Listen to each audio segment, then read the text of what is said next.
So when should an executive assistant get a raise?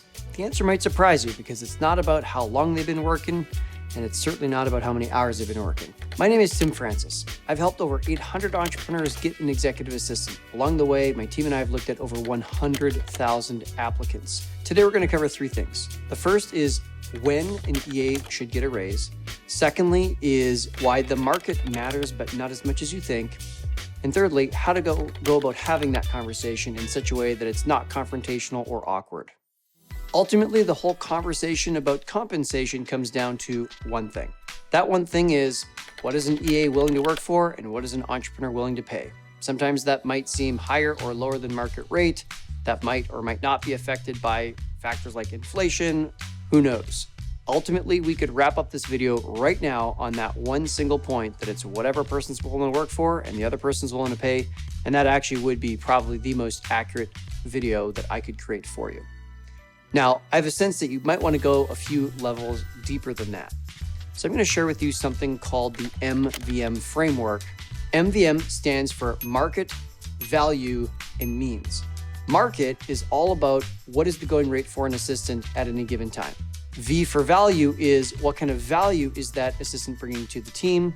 And M, which is means, is what kind of means does the company have to pay the EA given the current cash position and what the future is looking like for the company. Now let's break down each of these three factors, starting with market.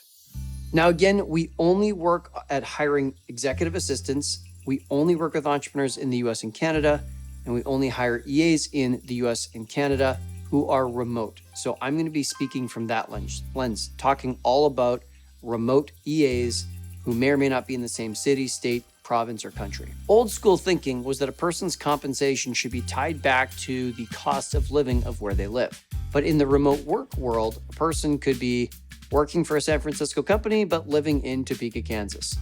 When I think about the market for remote talent, it's almost like it's a third country.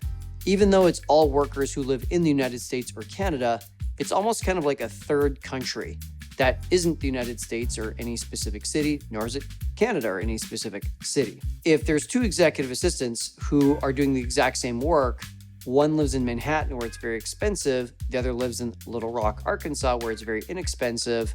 Should they be paid the same for the work that they're doing if it's the same kind of market value and means?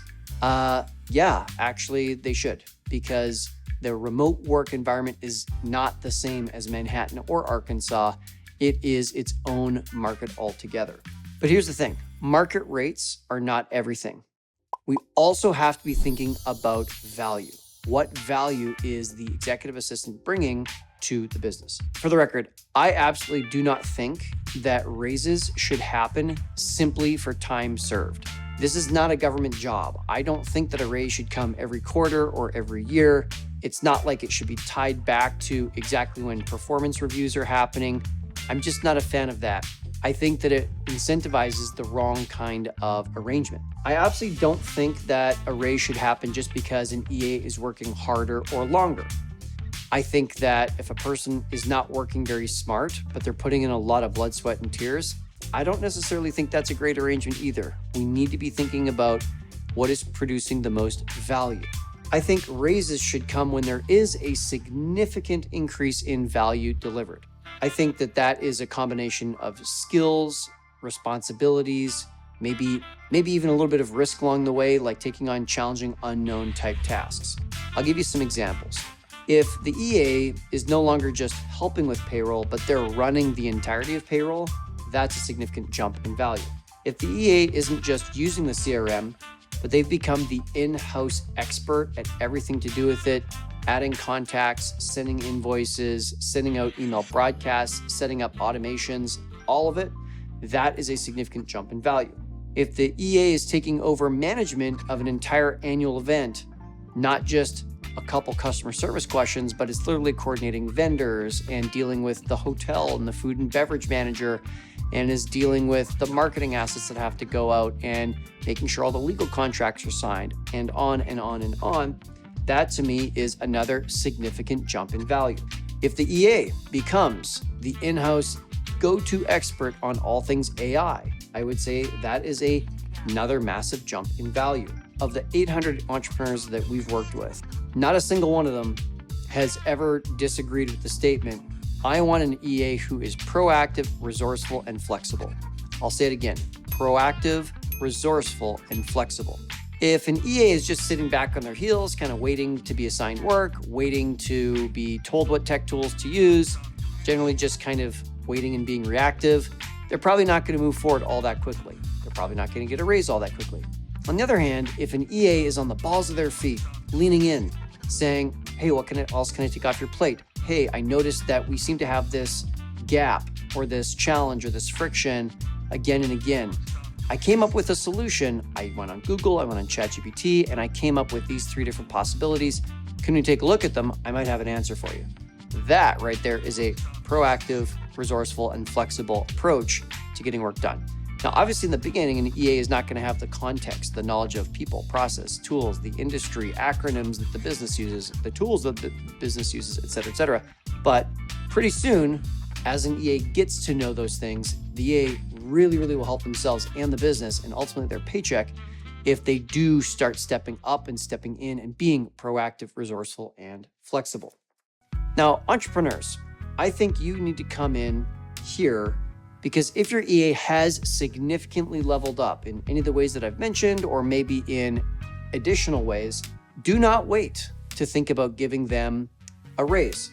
Not only is an unexpected raise not only keeping them motivated, but it saves you from perhaps unexpectedly losing them. There's nothing worse than getting blindsided by an EA who's getting better and better, and they've made this big jump in a few areas and they're creating so much value. And then suddenly you just get this surprise message like, hey, we have to talk. I've taken a job somewhere else. Oh, that's such a bad feeling. So being proactive and noticing where there's these massive jumps in productivity, massive jumps in value delivered for your company, that right there, I think I would strongly consider speaking up first and offering a raise. Sometimes too, when you speak up first, the raise doesn't have to be as colossally huge. And especially if you're giving kind of multiple smaller raises, that can be very motivating along the way as well. So that is our second of 3 points. The first was market, what will the market bear? The second is value. And we're now on the third, which is means, what the business can afford. Now, there are times when an EA has grown, maybe deserves a raise, yet the business can't quite afford it. I've personally been in these kinds of situations before. In 2024, it was a year of massive investment by myself into my business. And that meant that I had tons of cash going out to hire some higher level talent and really some new software. And it was expensive. I took some expensive training courses. It was a very heavy time of cash outflow. Through all that stretch, there's probably multiple people on my team who they really did step up in value and they probably really did deserve a raise. At the same time, I just had to explain to them transparently, like, this is not a great time for me to be increasing wages, I should say, all that much because of the position that we're in. Now, on the flip side, there's also been times when I've given the same person multiple raises in the same year because I kept seeing that they were just jumping in value over and over again, and the company had the means to be able to pay that out. So it's a little bit tricky, but we have to think about that triangle of market value and means and orient where we can sit inside of that. So let's move forward. If you were to ask for a raise as the EA, or if you are the entrepreneur who's looking to offer a raise, then I'm going to give you some tips here on how to have that conversation in such a way that it does not seem awkward or confrontational. Now, obviously, if it's entrepreneur coming to the EA saying, good news, I'm going to give you a raise, like that's a pretty easy conversation. But if it's the other way around, where the EA is approaching the entrepreneur, that can feel a little achy, that can feel a little bit delicate. So I'm going to recommend that instead of saying, hey, can we talk my compensation? Instead, EAs, I would think about framing it this way. I would say, I'm looking to achieve some goals, and I'd love to get your insight. Could I share them with you over a 15 to 20 minute conversation and get your ideas on how I might hit them? Now, that might smell a little bit of like, I want to talk about compensation, but look at the frame, look at the angle, look at the flavor that we're coming at it with, where it's like, hey, I really want to collaborate with you. I really want to be your teammate in figuring out something that can work for both of us. What it ultimately does is it makes it collaboration, not confrontation. Once the entrepreneur says, yep, that sounds good, let's meet Thursday at 3 o'clock. At that point, EA, you can say, I'd like to talk about my performance, how I've done, where I'm going, and what you would need to see to reevaluate my compensation sometime over the coming, say, 90 days or so. So I'll just pause right there. Notice how it's not like a gun to the head, like if you got to give me a raise or else I'm going to leave. Like it's not that. It's also not, hey, banging my fist on the table, I deserve a raise because all these things I did for you. No, it's more so a co-creation of, hey, like all other human beings, I would like to be able to advance in some of my personal goals. That involves generating more income for myself through work. And I want to work with you to figure out where would I need to land? What would need to be accomplished? What metrics would I need to hit such that in 90 days from now, or maybe it's 180 days from now, we can both say, wow, that was really fantastic. And you know what? This is definitely a slam dunk moment where it makes a ton of sense for us to increase your compensation. If you really, really want to shoot for the stars, you can say, thank you. I appreciate having this conversation with you. Now, I don't want you to just kind of like reluctantly or begrudgingly provide me a raise. Whatever we figure out, I want it to be such a total no-brainer that you're excited to give me a raise because the ROI is simply so undeniable. Can we have that conversation? So now we're actually going away from like an awkward, like, heavy conversation to like, no, let's dream big. Let's talk about what it would be like, what would have to be true, that this is actually exciting for you to give me a raise. And that's so full of like hope and growth and inspiration and excitement, which is obviously a great energy to come from. When it comes time to discussing compensation, I would say that it's tempting to think compensation is just how many dollars per hour am I getting, or how many dollars per month or per year am I getting? And yeah, that's a part of it, but compensation can be so much more than that. It can be a much more creative conversation. I've been in conversations where it wasn't about increasing $1 per hour earnings. It was more so about increasing total monthly income. And so if an assistant's only working 20 hours a week, maybe they're getting paid $25 an hour. Maybe they don't really care if it's $25 or $26 or $27 an hour, but what they really want is just to make more money overall per month. And so it's just a matter of increasing the number of hours per month. And the same pay rate multiplied by more hours obviously would give them a larger monthly take home. Another possibility is moving from part-time to full-time, moving from 1099 to W-2, perhaps negotiating for paid time off, health benefits, some kind of 401k, maybe negotiating for a 4-day work week, but being paid for 5 days. Sometimes an entrepreneur can get on board with that because they're not seeing their total monthly expense go up.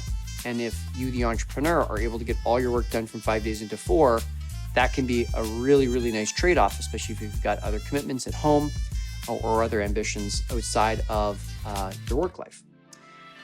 Sometimes just a technology stipend can be a nice bit of negotiation, like, hey, I'd like a $50 a month credit for technology or $30 a month for Wi-Fi or something like that.